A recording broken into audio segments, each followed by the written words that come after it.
Okay, now I'm going to leave you with a bit of a tricky task to do. I think this is the hardest thing I've asked you to do. But, you know, we're upping your ante a bit here, upping your game.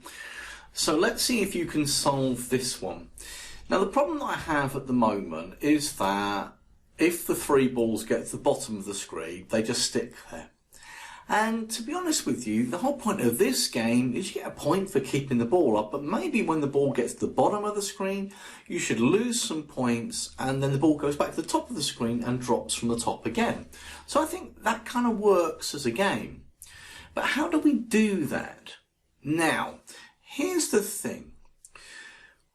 I'm just going to take the hide away for a moment and leave that there. So now we can actually see the original ball and the three clones. But the reason for doing this, I actually want to use the original ball here. Now, when the original ball gets down to the bottom of the screen, we know that its Y value is going to be, well, we don't know if it'd be exactly minus 180.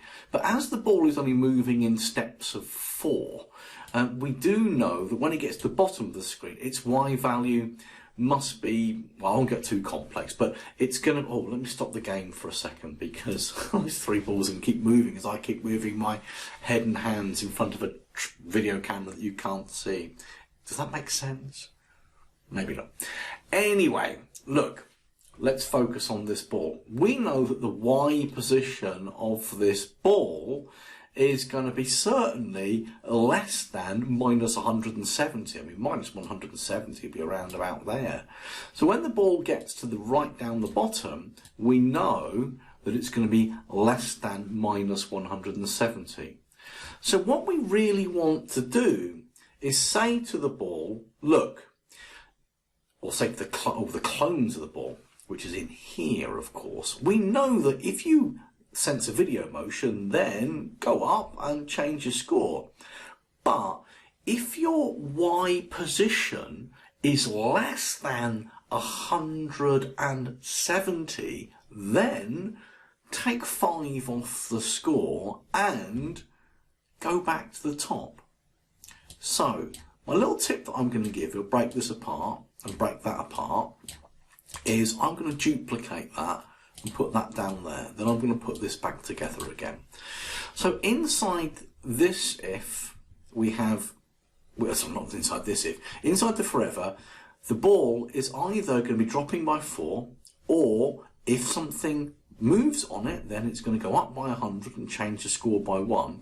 But now we want a second if inside this forever loop. The if mustn't go inside the other if, as it's going to go in, oh, do you know what, it might be easier if I just do this one, just a little tip for you so you get it right.